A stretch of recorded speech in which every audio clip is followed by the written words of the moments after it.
Hello everyone, হ্যারম্যাক 2.0 YouTube চ্যানেলে সকলকে স্বাগত। ইতিমধ্যে আমরা ক্লাস 12 ফোর্থ সেমিস্টার যে মডেল কোশ্চেন পেপারগুলো চলছিল তার মডেল কোশ্চেন পেপার 7 আমরা কমপ্লিট করেছি। আজকে আমরা মডেল কোশ্চেন পেপার 8 গ্রুপ এটা করাবো। তো আগের ভিডিও যারা দেখোনি তাদের জন্য ডেসক্রিপশনের লিঙ্ক রয়েছে, সেখান থেকে দেখতে পারবে। আর তোমাদের একটা কমেন্ট করছিলে কি আমি একটু পড়ানোটা স্পিডে হয়ে যাচ্ছে, তো আজকে একটু ধীরে ধীরে পড়ানোর চেষ্টা করব। তো একটু এই ভিডিওটার টাইমটা বেশি লাগবে, ভিডিওটা শর্ট করার জন্য আমি একটু তাড়াতাড়ি বলে ফেলছি। তো আজকে খুব ধীরে ধীরে পড়ানোর চেষ্টা করব, তাই ভিডিওটা একটু বড় হবে। তো ধৈর্য সহকারে দেখবে এবং বন্ধুদের মাঝে অবশ্যই শেয়ার করবে। তোমরা কিন্তু অনেকেই শেয়ার করছো না video.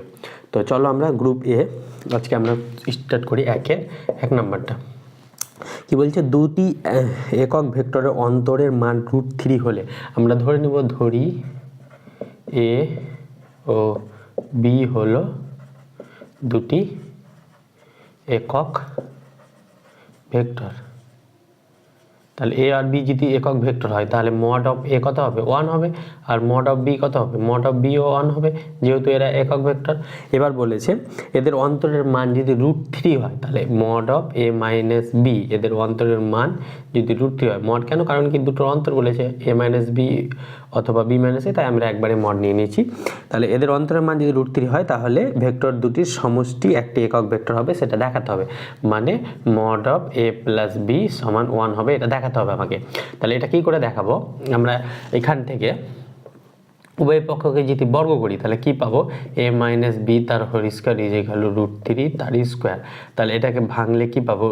Mod of A square minus 2 into A dot B plus mod of B তার whole square, mod of A minus B তার হোল স্কোয়ারের ফর্মুলা। আর √3 স্কোয়ার কী হয়ে যায়? 3 হয়ে যায়। তাহলে mod of A square, mod of A মানে 1, তাহলে মড অফ এ স্কোয়ার কত হবে? 1 হবে। তাহলে 1 minus 2 a dot B plus 1 equal to 3। তাহলে এখান থেকে কি পাবো? 2 minus 2 a dot b equal to 3। তাহলে ওদিকে গেলে এটা হয়ে যাবে minus 2 a dot b equal to 3 minus 2, that means 1। তাহলে এখান থেকে এ ডট বি কত লিখতে পারবো? এ ডট বি লিখতে পারবো মাইনাস 1/2। এটা আমরা পেলাম। এবার আমাকে এটা দেখাতে হবে। তাহলে প্রমাণ যেটা করতে হবে সেটা আমরা একটু অন্যভাবে লিখবো। সেটা কি লিখবো? A mod of a plus b তার স্কোয়ারটা আমরা বার করবো, দিয়ে এটা দেখাবো। তাহলে mod of a plus b এই টাইপের অঙ্ক আমরা করিয়েছি আগে। তাহলে এটা কত হবে? 2 a dot B plus mod of b square. তাহলে মড অফ এ স্কোয়ার মানে কত? 1 2 into A dot b, a dot b এর মান কত পেয়েছি? Minus half plus mod of b square মানে 1। তাহলে এখানে 1, এই 2 কাটলে মাইনাস 1 প্লাস 1, দ্যাট মিনস 1। তাহলে আমরা কি পেলাম? Mod of a plus b তার হোল স্কোয়ার সমান 1 যদি হয় তাহলে mod of a plus b সমান কত লিখতে পারবো? 1 লিখতে পারবো। প্লাস মাইনাস 1 যেহেতু মডুলাস ভ্যালু হয়েছে তাহলে 1 হবে, কারণ কি -1টা মডুলাস নিলে 1ই হয়ে যায়, তাই জন্য। এবার বলছে ভেক্টর দুটির সমষ্টি একটা একক ভেক্টর। তাহলে এটা দেখে দিলাম, তাহলে এটা প্রমাণিত হয়ে গেল। তাহলে আমরা প্রমাণিত করে নিলাম। আশা করি এবার ধীরে ধীরে পড়ানো হয়েছে, তো আশা করি বুঝতে পেরেছো। এবার একের আমরা অথবাটা করবো। চলো, অথবাটা কি বলছে? এ ও বি এমন দুটি ভেক্টর যে আমাদেরকে বলেছে mod of a equal to 2 আর মড অফ বি আমাদের বলে দিয়েছে 3 আর এ ডট বি এটা সমান বলে দিয়েছে 4। তবে এ মাইনাস বি এর মান নির্ণয় করো। Mod of A minus b এটা সমান কত হবে? তাহলে এটা বার করার জন্য আমরা এটা কি করব? Mod of A minus B তার হোল স্কোয়ার আগে বার করব, দিয়ে এটা বার করবো। তাহলে এটার হোল স্কোয়ারের ফর্মুলা কী হয়ে যাবে? Mod of A square minus, একটু আগে করালাম আগের অঙ্কতে, 2 এ ডট বি তার স্কোয়ার। তাহলে মড অফ এ হচ্ছে 2, তাহলে মড অফ এ স্কোয়ার কত হবে? 2 এর square 4 minus 2 into A dot b, a dot b এর মান কত? 4 প্লাস মড অফ বি 3 হয়, তাহলে মড অফ বি স্কোয়ার হয়ে গেলে উভয় পক্ষে স্কোয়ার করলে কত হবে? 3 এর স্কোয়ার 9, তাহলে এটা হয়ে যাবে 4 মাইনাস 8 প্লাস 9। তাহলে এখান থেকে এটা বাদ দিলে এটা হয়ে যাবে 5, 9 থেকে 8 বাদ দিলে 1 আর 4 একে 5। তাহলে mod of A minus B তার square, mod of A minus B তার হোল স্কোয়ার যদি 5 পাই তাহলে এখান থেকে mod of A minus B কত পাবো? √5 পাবো। পজিটিভটা পাবো, নেগেটিভটা এখানে প্লাস মাইনাস √5 হবে, যেহেতু মডুলাস ভ্যালু তাই সবসময় আমরা পজিটিভটা নিব। তাহলে এটা আমাদের এটা এবার কত দিয়েছিল, এটা আমাদের অ্যান্সার হয়ে গেল। এবার আমরা 1-এর 2-এরটা বের করার চেষ্টা করবো। চলো, 1-এর 2-এর বলছে একটি ত্রিভুজের দুটি শীর্ষবিন্দু দিয়ে দিয়েছে। একটা বলেছে পি 2, -4, 3 এবং কিউ বলেছে 3, -1, -2। তাহলে ত্রিভুজের ভর কেন্দ্রকে আমরা কি দিয়ে নির্ণয় করি? জি দিয়ে। তাহলে জিটা বলেছে 103। তবে তৃতীয় শীর্ষবিন্দুর স্থানাঙ্ক কত? তাহলে পি কিউ আর ধরে নিব, ধরি তৃতীয় শীর্ষবিন্দু আর সমান কি ধরবো এক্স ওয়াই জেড ধরলাম। তাহলে আমরা জানি ভর কেন্দ্রের ফর্মুলা কি, পি কিউ আর যদি একটা ত্রিভুজ থাকে, ত্রিভুজ এই পি কিউ আর, তাহলে এর ভর কেন্দ্রকে যদি আমরা জি দিয়ে ঋণ করি তাহলে জি এর এটা কি হয়ে যায়, এদের তিনটার এই যে তিনটার স্থানাঙ্ক বাই 3 সমান হয়ে যায় জি। তার মানে জি সমান মানে প্রশ্নানুসারে হয়ে যাবে কি, প্রশ্নানুসারে পি এর কোঅর্ডিনেট 2, প্রথম এক্স এর কোঅর্ডিনেট, কিউ এর এক্স এর কোঅর্ডিনেট 3 আর আর এর এক্স এর কোঅর্ডিনেট এক্স বাই 3, এটা সমান হয়ে যায় জি, মানে জি এর ফার্স্ট কোঅর্ডিনেট মানে এক্স 1।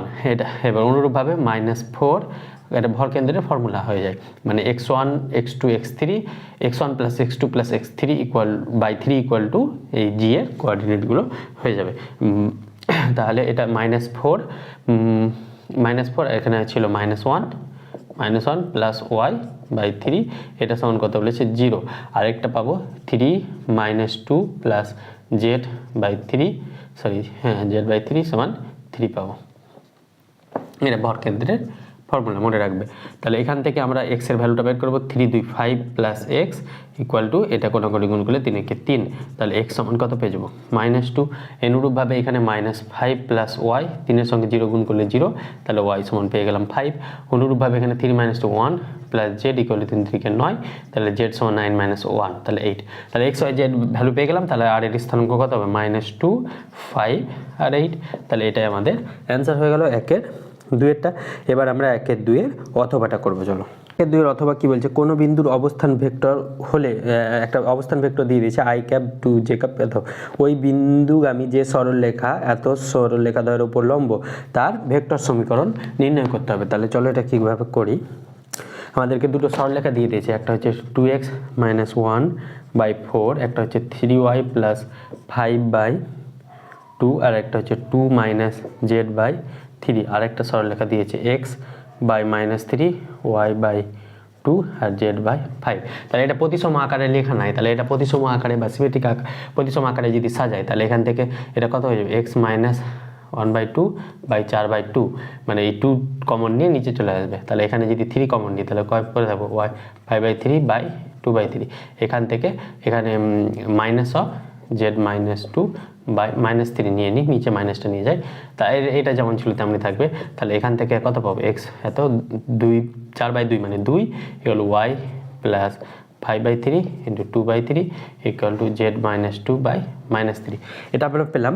এবার বলছে যে সরলরেখা এত সরলরেখা দ্বয়ের ওপর লম্ব, মানে এত এই দুটো সরলরেখার উপর লম্ব তাহলে এই সরলরেখার দিক অনুপাত, এই সরলরেখার দিক অনুপাত কত, এই সরলরেখার দিক অনুপাত হচ্ছে 2/3 -3।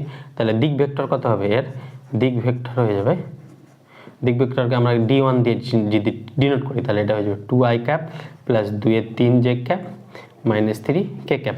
অনুরূপভাবে এর দিক অনুপাত কত, এর দিক অনুপাত -3 to 5, তাহলে এর দিক ভেক্টর কত হবে একবারে আমরা লিখে নিচ্ছি। এটা দিক ভেক্টরকে আমরা যদি d2 দিয়ে ডিনোট করি তাহলে এটা হচ্ছে -3i cap plus 2j cap plus 5k cap.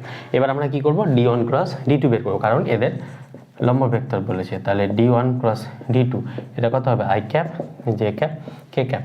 তাহলে d1 কত, এখানে 2/3 -3, আর d2 কত, d2 হচ্ছে -3 2 5। তাহলে এখান থেকে i ক্যাপ ইন্টু এই কলম বাদ 10/3 মাইনাস প্লাস 3 দুগুণে 6 মাইনাস j ক্যাপ। এটা তোমরা তো জানো, এটা ম্যাট্রিক্স মানে d1 ক্রস প্রোডাক্ট কী করে করতে হয়। g1 আমি এখানে ভালোভাবে বুঝাচ্ছি না, কারণ কি এটা রিভিশন ক্লাস বা কোশ্চেন প্র্যাকটিস ক্লাস, এগুলো তোমরা করেছো, এগুলো যারা জানো তারা ভিডিওটি পজ করে নিজের মতো করে করতে পারো। তাহলে এটা হচ্ছে 5 দুগুণে 10 minus plus minus 9 plus k cap into এটা বাদ 2 দুগুণে 4 মাইনাস প্লাস 3 দুগুণে 6/3, তাহলে এটা হয়ে যাবে 2। তাহলে এটা হয়ে যাবে কত, 318 10 28/3 i ক্যাপ 10 - 1 মানে -1 j ক্যাপ, আর এটা হয়ে যাবে 4 + 2 তাহলে 6k ক্যাপ। তাহলে এবার বলেছে বিন্দুর অবস্থান ভেক্টর একটা বলে দিয়েছে, হলে ওই সরলরেখা দ্বয়ের উপর লম্ব তার ভেক্টর সমীকরণ। তাহলে নির্ণীয় ভেক্টর সমীকরণ কত হবে, নির্ণীয় ভেক্টর সমীকরণ হয়ে যাবে, ভেক্টর সমীকরণকে আমরা r দিয়ে ডিনোট করি।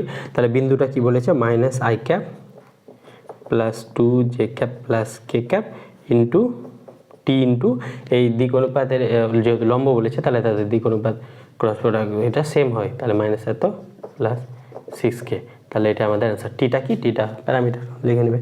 তাহলে এটাই আমাদের বার করতে দিয়েছিল। 1 এর 2 এর অতটা হয়ে গেল। এবার আমরা 1 এরটা কমপ্লিট, 2 এর যে ইন্টিগ্রেশন আছে সেটা করার চেষ্টা করবো। চলো এবার দেখো 2 এর 1 এর কি বলছে, integration over 1 to 3 mod of x minus 2 dx। এটা আমরা বের করতে হবে। তাহলে আমরা এটাকে দুটো পার্টে ভাগ করে দেবো, একটা 1 to 2 mod of x minus 2 dx আর একটা হয়ে যাবে 2 to 3 mod of x minus 2 dx। এবার দেখো 1 আর 2 এর মধ্যে এখানে যদি বসাই তাহলে এটা নেগেটিভ ভ্যালু চলে আসবে, তার মানে এটা 1 থেকে 2 এর মধ্যে নেগেটিভ মানে মাইনাস অফ x minus 2। তাহলে এটাকে আমরা 2 minus x আকারে লিখতে পারবো, তার মানে এটা হয়ে যাবে 2 minus x dx plus integration 2 to 3। তাহলে 2 এর যখন বেশি x এর ভ্যালু যখন 2 এর বেশি হবে তখন কি হবে, এই পার্টটা পজিটিভ হয়ে যাবে। কারণ কি, কারণ mod অফ x এর ডেফিনেশন আমরা জানি x গ্রেটার দেন 0 আর x লেস দেন 0 তে অনুরূপভাবে x মাইনাস 1 যখন x একটা গ্রেটার দেন 2 এ একটা লেস দেন 2 এ এরকমভাবে বের করবে। যখন লেস দেন 2 তখন এটা নেগেটিভ হয়ে যাবে, যখন গ্রেটার দেন 2 তখন এটা পজিটিভ হয়ে যাবে।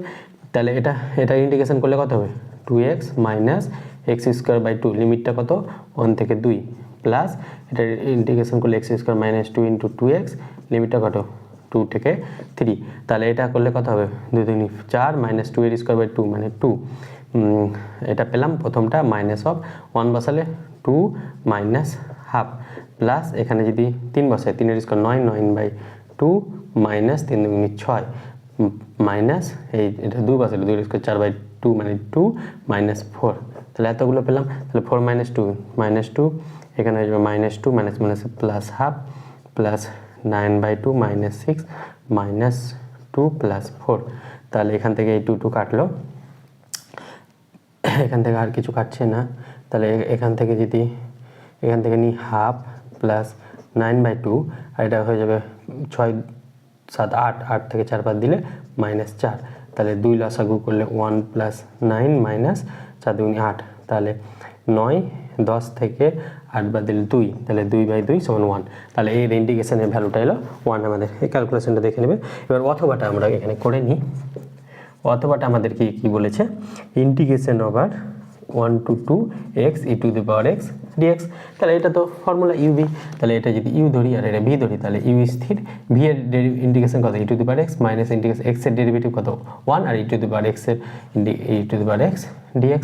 তাহলে এটা এখানে লিমিটটা বসিয়ে দেবো 1 to 2 আর এটা 1 to 2। তাহলে এটা কত আসবে x e to the power x 1 to 2 minus এর ইন্টিগ্রেশন কত e to the power x হবে 1 to 2। তাহলে এখানে 2 বসালে কত হবে 2e স্কোয়ার মাইনাস 1 বসালে e, এটা পেলাম মাইনাস অফ এখানে যদি 2 বসাই তাহলে ই স্কোয়ার মাইনাস ই। তাহলে এখান থেকে কি পাবো 2e square minus E square plus এখানে ই পাবো, এটা ই এর পাওয়ার 1 বলে ই প্লাস ই। তাহলে ই কাটলো, তাহলে 2e স্কোয়ার থেকে ই স্কোয়ার বাদ দিলে ই স্কোয়ার। তাহলে এটাই আমাদের অ্যান্সার হয়ে গেল, খুব ইজি। এবার আমরা 2 এরটা যাবো। চলো 2 এর বলছে y square equal to 2x, y square equal to 2x plus 1 একটা অধিবৃত্ত দিয়েছে। এবং এগুলো কিন্তু আসবে না, কারণ তোমাদের এই টাইপের অধিবৃত্ত তোমরা শেখোনি, এগুলো কিন্তু আসবে না তোমাদের ফাইনালে, কারণ সিলেবাসে এগুলো উল্লেখ নয়। তবুও দিয়ে সেখানে করে দেখি এটা অধিবৃত্ত এবং x minus y minus 1 equal to 0 এটা একটা সরলরেখা দিয়েছে। এই সরলরেখার দ্বারা সীমাবদ্ধ ক্ষেত্রের ক্ষেত্রফল নির্ণয় করতে হবে। তাহলে এটা অধিবৃত্ত দিয়েছে, তাহলে এখান থেকে এক্স এর ভ্যালু কত পাবো এক্স সমান ওয়াই প্লাস 1। তাহলে এখানে যদি বসাই y square is equal to 2 into y plus 1 plus 1, তাহলে এটা সমাধান করলে কত আসবে 2y প্লাস 3। তাহলে y square minus 2y minus 3 equal to 0। তাহলে ওয়াই সমান কত পাবো, ওয়াই সমান পাবো একটা 3 আর মাইনাস 1 না তাহলে এটা 3। তাহলে y square minus 3y plus y minus 3 equal to 0। তাহলে ওয়াই হয়ে যাবে ওয়াই মাইনাস 3 প্লাস 1 দিয়ে ওয়াই মাইনাস 3 ইকুয়াল টু 0। তাহলে একটা পাবো ওয়াই প্লাস 1 ইন্টু এটা দ্বিঘাত সমীকরণ মিডিল ফ্যাক্টরাইজেশন। তাহলে ওয়াই সমান মাইনাস 1 আর 3 পাবো। তাহলে মাইনাস 1 আর 3 পাচ্ছি আমরা। তাহলে এবার ঠিক আছে, তাহলে মাইনাস 3 আর 3 মাইনাস 1 2।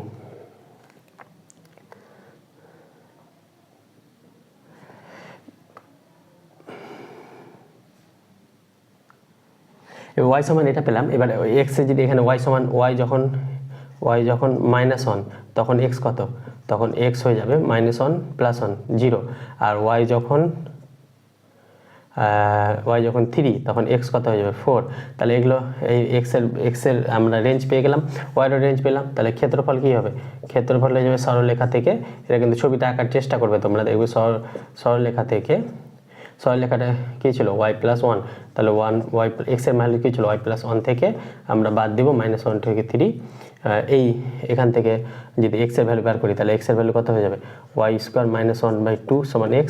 তাহলে সরলরেখা থেকে এই অধিবৃত্তটা বাদ দিলে যেটা পড়ে থাকবে সেটা ক্ষেত্রফল। এগুলো কী করে আসে, এগুলো কিন্তু তোমরা কনসেপ্টে পুরো পড়েছো আগে। তাহলে y² + ½ এটা হয়ে যাবে -1/3 -y² মানে y³/6 -½ এটা হয়ে যাবে -1 থেকে 3। তাহলে এই ইন্টিগ্রেশনটা করবে, ইন্টিগ্রেশনের উত্তরটা কত এসে 16/3 আসবে তোমাদের, দেখবে এটা 16/3। ইন্টিগ্রেশনটা আমি করে দিয়েছি, শুধু ভ্যালুটা বসিয়ে দেবে, তাহলে এটা তোমাদের হয়ে যাবে। এবার অথবাটা খুব একটা নাই, তো তোমরা ওটা চেষ্টা করে দেখবে, যদি না পারো তাহলে কমেন্ট বক্সে জানাবে। আমরা কিন্তু 2-এর 3-এরটা করাবো একবার। 2-এর 3-এরটা কী বলছে, একটা অবকল সমীকরণ ক্রমমাত্রা, তাহলে 2d2y/dx2 + 3 √1 - dy/dx তার কিউব -y = 0। তাহলে এটা আছে এখানে কিন্তু রুট আছে, তাহলে রুটটাকে উঠাতে হবে, দিয়ে ক্রম কিন্তু এখানে কত হয়ে যাবে 2, যেহেতু হাইস্ট পাওয়ার 2 আছে কিন্তু মাত্রাটা চেঞ্জ হবে। তাহলে এখান থেকে 2d2y/dx2 = এদিকে গেলে এটা হয়ে যাবে y, -yটা ওইদিকে গেলে প্লাস হয় -3 √1 - dy/dx তার কিউব। তাহলে উভয় পক্ষকে যদি স্কোয়ার করি, তাহলে স্কোয়ার করলেও এই উভয় পক্ষকে যদি স্কোয়ার করি তাহলে এটা হয়ে যাবে 4dy/dx2 তার স্কোয়ার = y - 3 √1 - dy/dx তার স্কোয়ার dy/dx তার কিউব তার স্কোয়ার। তাহলে এখানে দেখো, এখানে কিন্তু ক্রম মানে কি, ক্রম মানে হাইস্ট অর্ডার ডেরিভেটিভ, আর মাত্রা মানে কি হাইস্ট অর্ডারের হাইস্ট পাওয়ার। তাহলে এখানে হাইস্ট পাওয়ার কত 2, তাহলে এর মাত্রা হয়ে যাবে 2। এখানে এর পাওয়ারটা যতই হোক না কেন, এটা 3 ছিল, এর পাওয়ারটা যতই হোক না কেন এখানে কিন্তু এই করণটা উঠে যাবে ঠিক, কিন্তু এখানে এটা মাত্রাটা হবে না, কারণ এখানে dy/dx এটা ফার্স্ট অর্ডার রয়েছে। আর যদি এখানে d2y/dx থাকতো বা d3/dx, তখন এটা ক্যালকুলেশন করে আমাদের চেক করতে হতো, কিন্তু সেই রকম টাইপের অঙ্ক আশা করি দেবে না যে খুব একবারে লেন্দি। তাহলে এখানে ক্রম 2 পেলাম, মাত্রাও 2 পেলাম। এবার বলেছে দেখাও যে 2-এর 3-এর অথবাটা, চলো পড়ি। দেখো 2-এর 3-এর অথবাটা বলেছে একটা y সমান দিয়ে দিয়েছে একটা ইকুয়েশন, কি বলছে a sin x + b cos x। এর সাধারণ সমাধান দ্বারা এটাকে লেখা যায় কিনা সেটা d2y/dx2 + y = 2 cos x। এটা দু ধরনের প্রসেস আছে, হয় এখান থেকে তুমি এখানে যাবে, অথবা এখানে এটাকে ডবল অর্ডার ডেরিভেটিভ করে এখানে বসিয়ে 2 cos x আসবে। তাহলে তোমার যেটা সুবিধা হবে সেটা করবে। আমি এখানে এর ডেরিভেটিভটা যদি করি তাহলে dy/dx কত হবে, dy/dx হয়ে যাবে a cos x প্লাস এখানে dy/dx এটা যদি করি তাহলে এটা প্লাস থেকে মাইনাস হয়ে যাবে -b sin x। এবার আবার যদি ডেরিভেটিভ করি d2y/dx2 তাহলে a cos x এর -a sin x, আর এটা -b cos x থাকবে। তাহলে এখান থেকে যদি মাইনাস কমন নিই তাহলে মাইনাস কমন নিলে কী পড়ে থাকবে a sin x + b cos x। তাহলে এটা পেলাম d2y/dx2। তাহলে এই ভ্যালুটাকে এখানে বসাবে লেফট হ্যান্ড সাইড রেখে, তাও 2 cos কত 2 cos x আসছে কিনা সেটা চেক করবে, অথবা এখান থেকেও ডাইরেক্ট করা যায়। সেটা কীভাবে করা যায়, এই ভ্যালুটা কত a sin x মাইনাস হয়, তাহলে এই ভ্যালুটা হচ্ছে d2y/dx2 = -y। তাহলে এখান থেকে কি পাবো d2y/dx2 + y = 0। তাহলে এখান থেকে 0 পাচ্ছি, কিন্তু এখানে বলেছে 2 cos x পাবো, তার মানে এটা সিদ্ধ করে না। তাহলে এটা সিদ্ধ করে না, উত্তর হয়ে যাবে না। সো অবকল সমীকরণ সিদ্ধ হয় না, সেটা হয়ে যাবে। এবার হয়ে গেল। এবার আমাদের 3-এরটা, 2-এরগুলো কমপ্লিট। এবার 3-এরটা কি বলছে, 3-এরটা তো ওগুলো পারবে, যেটিগুলো অভিষ্ট অপেক্ষা কোন বিন্দুতে বৃহত্তম মান থাকবে, এগুলো তো তোমরা বললাম এলপিপির ওই অনশর্ট সিরিজটা দেখলে এগুলো সব পেরে যাবে। বৃহত্তম মান আর ক্ষুদ্রতম মান এইসব তোমরা পেরে যাবে। তাহলে নেক্সট ক্লাসে আমরা গ্রুপ বিটা করাবো। তো দেখা হচ্ছে খুব শীঘ্র পরবর্তী ভিডিওতে। আজকে আমি কিন্তু আস্তে আস্তে পড়িয়েছি। Thank you all. এটার জন্য অবশ্যই লাইক করবে। Thank you.